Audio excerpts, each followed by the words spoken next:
ከ85 ዓመታት በፊት ግንቦት 19 ቀን 1933 ዓመተ ምህረት አገሪቱን በደግም በክፉም ሲያስነሷት የኖሩት መሪ የቀድሞ የኢትዮጵያ ፕሬዝዳንት ኮሎኔል መንግስቱ ኃይለማርያም በአዲስ አበባ ከተማ ውስጥ ተወለዱ።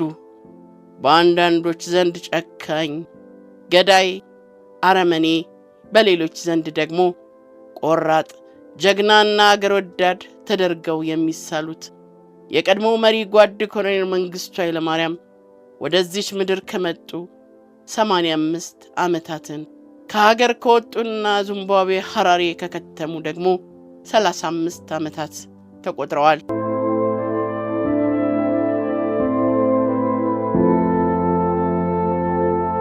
ኮሎኔል መንግስቱ ኃይለማርያም ስለ ትውልድ ስፍራቸውና ስለ ልጅነት ሕይወታቸው የተጻፉ መረጃዎች እምብዛም ባይገኙም በደራሲ ይታገሱ ጌትነት መንግስቱ ኃይለማርያም የስደተኛው መሪ ትረካዎች በሚል ርዕስ ተጽፎ በዋልያ መጽሐፍት አሳታሚነት ለንባብ በበቃውና ዓላማው ኮሎኔል መንግስቱ ኃይለማርያምን እንደ ሰው ማወቅ፣ ያልተነገረ ታሪካቸውን መፈልፈል፣ ስኬትና ውድቀታቸውን እንዲሁም የትናንትናና ዛሬ ግምገማቸውን ማድመጥ፣ የስደት ዘመን አኗኗራቸውን ማሳየት ነው የተባለለት አንድ መጽሐፍ የኙኑ አወዛጋቢ ፕሬዝዳንት ትውልድና ሕይወታቸውን በስፋት ጽፎታል። እንደ አንድ የሀገር መሪ የምናውቃቸውን ሰው እንደ ሰው ልጅነታቸውን መስማት ጠቃሚም አስገራሚም ስሜት ይኖረዋል ያለው ደራሲው ኮሎኔል መንግስቱ ስለ ትውልድ ቦታቸውና ስለ ልጅነት ሕይወታቸው የተናገሩትን ጽፎታል። የወታደር ልጅ ነኝ። አባቴ ወታደር ነው። የተወለድኩት ግንቦት 1933 ዓመተ ምህረት አዲስ አበባ ከተማ ውስጥ ፒያሳ ጊዮርጊስ 3ኛ ፖሊስ ጣቢያ የሚባለው አካባቢ ነው። የኔ አባት እንዲሁ ከቦታ ቦታ ሲዘዋወሩ ስለኖሩ አብዛኛውን የሕፃንነት ጊዜን ከእናቴ ጋር ነበር አዲስ አበባ ይኖርኩት። ከአባቴ ጋር የቆየሁበት ለጋ የሕፃንነት ጊዜ በጣም ጥቂት ነው። እናቴ ብዙነሽ ተሰማ በጣም ብልህና ጎበዝ ሰው ነበረች። ጊዜው በጣም የችግር ጊዜ ነበር። የእናቴ ዘመዶች የመሬት ከበርቴዎች ናቸው። አዲስ ዓለም ነበር ይኖሩ የነበሩት። በዚህ ምክንያት አዲስ አበባ መኖር አስቸጋሪ ስለነበር እናቴ እኔንና እህቴን አመለወርቅን ይዛ ቤተሰቦቿ ጋር አዲስ ዓለም በጥገኝነት ትኖር ነበር። የመጀመሪያውን ፊደል የቆጠርኩትና አፌን የፈታሁት አዲስ ዓለም ቄስ ትምህርት ቤት ነበር። በዚህ የቄስ ትምህርት ቤት ሕግና ሥርዓት መሠረት ከፊደል ተነስቼ እስከ ዳዊት መድገም ደርሻለሁ። የእናቴና አያቴ እዛው እንድቀጥልና እንደውም በሳቸው አስተሳሰብ በአንድ በኩል የቤተ ክህነት ካህን ሆኜ የማድግበት፣ በሌላ በኩል ደግሞ ገበሬ የምሆንበትን መንገድ ነበር ሲያልሙ የኖሩት ብለዋል።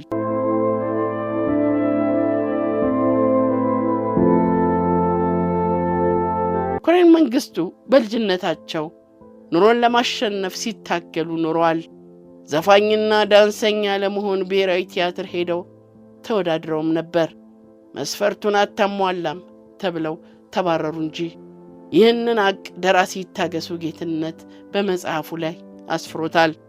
ቀዳማዊ ኃይለ ሥላሴ ቲያትር የዛን ጊዜ ተቋቁሞ ዘፋኝና ዳንሰኛ ከሴትም ከወንድም ወጣቶችን እየወሰዱ ያሰለጥኑ ነበር። በወቅቱ የነበረው አንዱ ዕድል እሱ ነበርና እዚያም ሄጄ ተመዝግቤያለሁ። እነርሱ የሚፈልጉት የሰውነት መጠንና የዕድሜ ደረጃ አልፈቀደምና ሳይቀበሉኝ ቀሩ ሲሉ ፕሬዝዳንቱ ስለ ሁኔታው በአንደበታቸው መናገራቸው ሰፍሯል።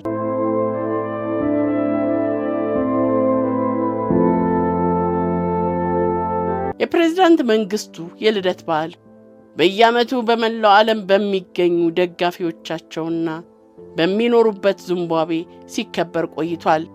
በተለይ እዚህ አዲስ አበባ ከተማ ውስጥ በሚገኙ የቀድሞ የሕፃናት አምባ ልጆች ዘንድ ልደታቸው በድምቀት ይከበራል። የሕፃናት አምባ ልጆች አባታችን እያሉ በፍቅር የሚጠሯቸውን የቀድሞ የአገር መሪ የሚያነሷቸው እጅግ በበዛ ስስትና ፍቅር ነው። የአምባ ልጆች ተሰባስበው የኮሎኔል መንግስቱን ልደት ባከበሩበት ወቅትም እጅግ የሚያሳዝንና አንጀት የሚያላውስ ፍቅራቸውን የሚገልጽ ደብዳቤ ጽፈው ከስጦታ ጋር ወደ ሐራሬ ሰደውላቸዋል። ደብዳቤው ምንም አይነት ፖለቲካዊ ይዘት ያልነበረውና ልጅ ለአባቱ የሚጽፈው አይነት ደብዳቤ ነበር። የአምባ ልጆች በዚህ ደብዳቤያቸው የፕሬዝዳንቱን ጤናና ደህንነት፣ የቤተሰቦቻቸውን በተለይም የባለቤታቸውን ደህንነት የጠየቁበትና ቤተሰባዊ ሰላምታ ያቀረቡበት እንዲሁም የልደት ቀናቸውንና የት እንደተወለዱ የጠየቁበት ደብዳቤ ነበር። ከደብዳቤው ጋርም የተለያዩ ስጦታዎችን ለሳቸውና ለባለቤታቸው ለወይዘሮ ውባንቺ ቢሻው ልከውላቸው ነበር። ኮሎኔል መንግስቱም የአምባ ልጆቻቸውን አላሳፈሯቸውም። እንደ አባት ለተላከላቸው ደብዳቤና ስጦታ እንደ ልጅ አክብረዋቸው ምላሻቸውን ልከውላቸዋል። በጥሩ ጤንነት ላይ እንዳሉ፣ የተጋነነ የጤንነት ችግር እንደሌለባቸው፣ በልጆቻቸው እንደተባረኩ፣ 5 የልጅ ልጆች እንዳዩ፣ ሁልጊዜ ስለ ሀገራቸው እንደሚያስቡና ሀገራቸውን እንደሚናፍቁ በመግለጽ መጨረሻ ላይ የተወለዱበትን ቀንና ዓመተ ምሕረት የሰፈረበት ደብዳቤ ጽፈውላቸዋል። የተወለድኩት በአዲስ አበባ ከተማ ውስጥ ነው። እንደ ኢትዮጵያ አቆጣጠር በ1933 ዓመተ ምህረት ግንቦት 19 ቀን ነው ሲሉ በደብዳቤያቸው ላይ የትውልድ ቀናቸውንም ገልጸው ልከውላቸዋል።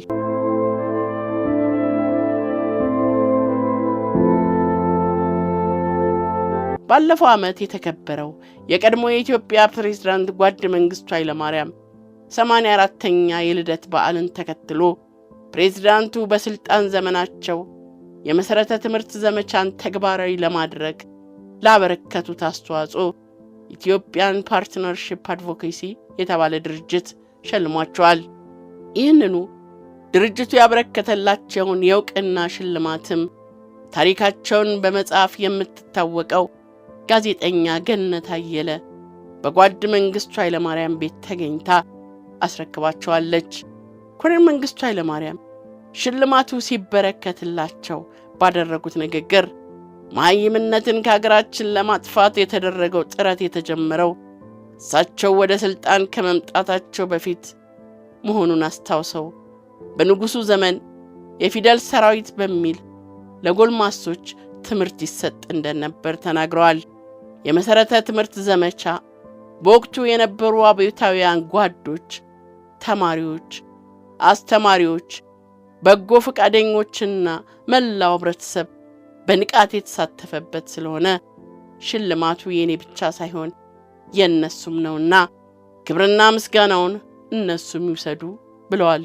አክለውም በዚያን ጊዜ መሃይምነትን ለማጥፋት የሰራነው መልካም ሥራ አስታውሰው እውቅና ለሰጡት ሁሉ ከፍ ያለ ምስጋናዬን አቀርባለሁ ብለዋል የቀድሞ የኢትዮጵያ ፕሬዝዳንት መንግስቱ ኃይለማርያም።